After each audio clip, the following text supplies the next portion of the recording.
Welcome to the 2010 First Robotics Competition and this year's game, Breakaway.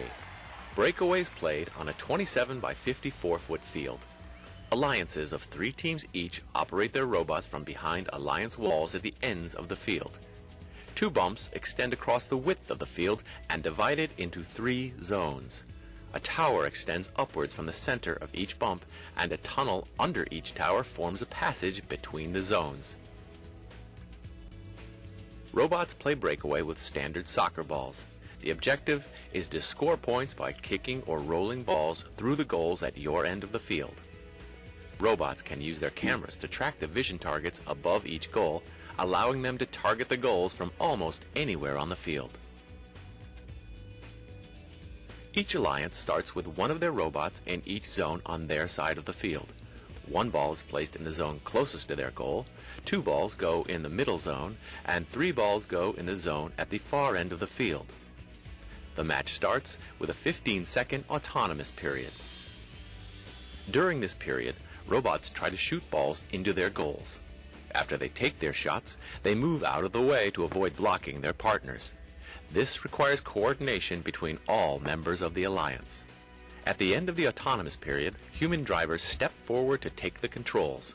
During the teleoperated period, teams control their robots and attempt to score in their goals. Balls can be scored in the goals from anywhere on the field. As balls are scored, the human players remove them from the goal and pass them to the center of the alliance station. The trident is used to place balls on the return rack to re-enter them into play. As robots attempt to score, they must also deal with opposing robots that may be defending their goal. Robots can drive the length of the field by going through the tunnels or across the bumps. When crossing the bumps, robots will have to drive carefully to avoid tipping over. Wise teams will design robots that can right themselves in case this happens. Near the end of the match, robots gather near the towers. Robots can get bonus points by climbing on the platform or hanging from the tower. Larger bonuses are given if a robot is lifted by or hangs from a partner robot from their alliance. Scoring is simple. Balls scored in goals are worth 1 point. Robots elevated on the tower or platform are worth 2 bonus points, and robots suspended from other robots are worth 3 bonus points. Good luck, and we'll see you at the competitions. Hi everybody. I know a lot of you have full mock fields and all of you have the kits. But please, before you jump into any of that stuff, let's hear from Dave. Before you start taking things apart, you've got some really important design trade-offs to consider. Hanging or climbing, slick wheels or sticky, balls up in the air or on the ground. You've got some really important decisions to make quite early. Decisions that will stay with you throughout the whole build season. You know that no robot left behind thing in 2009? That's right. Every robot made it onto the field last year, and we're trying to repeat that in 2010. So take a deep breath and stay with us a minute while we look at the field before you start cutting metal. And this year, instead of doing our usual mock round with mock robots, we're going to jump right into some of the subtleties and nuances of the game to help you figure out what's important here. Dave? Okay, but first, let's get the field set up for autonomous play. Take the ball, put it in a legal spot. That should do it, and we're set. Hey, Dave, that looked easy in the animation. Hey, Woody, did that one count? Nope, didn't count. It's got to stay in to count. You got to be careful not to really blast it like that. Okay, Woody. I'll try the kindler, gentler Dean. It worked. That's it. But what's that inside the goal? It's that memory foam. You know, like the stuff in the mattresses in fancy hotels. It works with the chains to keep the balls from bouncing back out.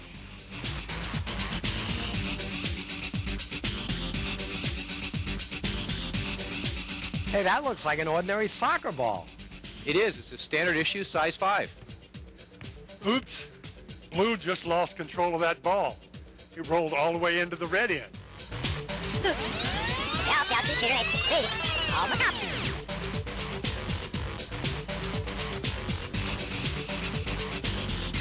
Ah, that's better. At least Blue didn't lose control this time. Let's talk a minute about bumps and balls.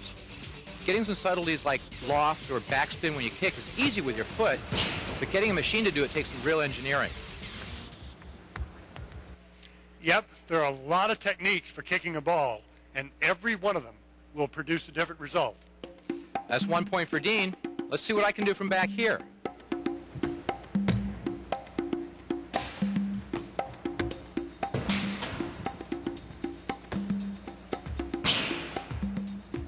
Nice, but if I intentionally did this, I get a yellow card and a penalty. And the officials will put the ball back into play at midfield as quickly as they can. They're really hustling. What's the rush? They have a limited amount of time to put the balls back into play, or they'll be penalized. All the timing details are in the game manual.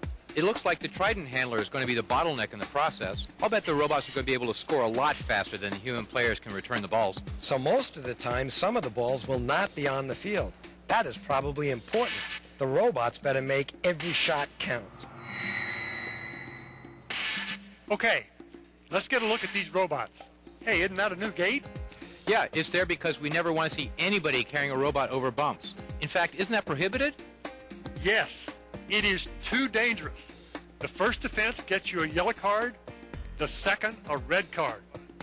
So these are both legal robots, both within the weight limit, both within the size limit, and both of them were built from the new upgraded kit of parts. We put 4 sticky wheels on this one. It climbs great, but it looks like the steering's kind of jerky.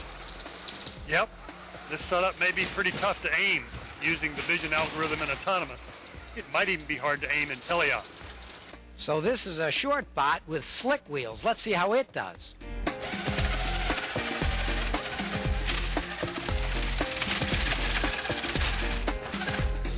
We got it. Hey guys, remember, no lifting over the bump. Okay, well, I see the traction is really going to be something to think about. Have to really watch what goes on with the center of gravity. Let's add some weights to the tall bot and see.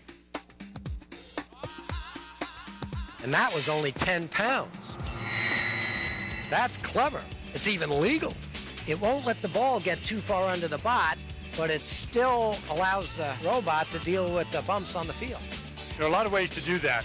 It'll be exciting to see how the teams do it. The robot's not allowed to hold a ball, but hurting is fine. That's right.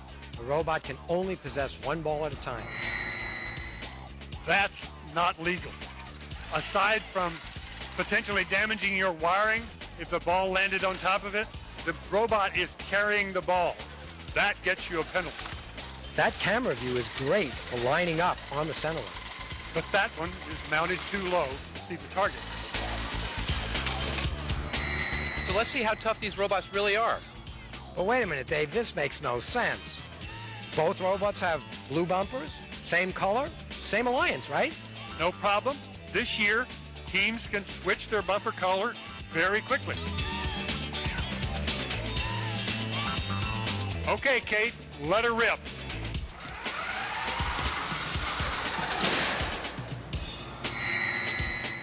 If I were to make a blackboard sketch of a kicker mechanism, it would probably look a little like this. It's obviously too big for a real robot, but let's see how it works.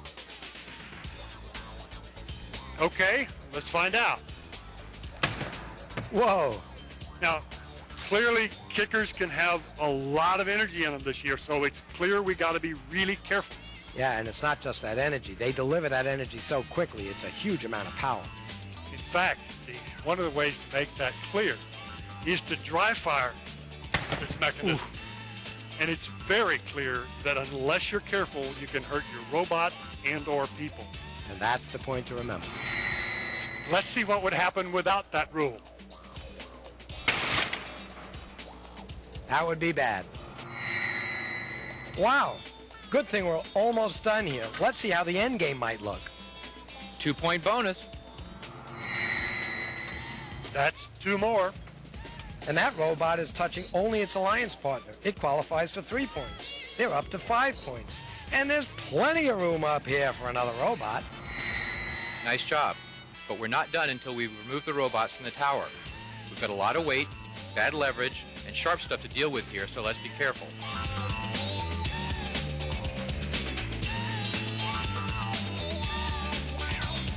Nicely done. That's it for the demonstrations. We'll be here on the field talking with the folks in the studio audience for a bit. You're welcome to stay. In fact, we think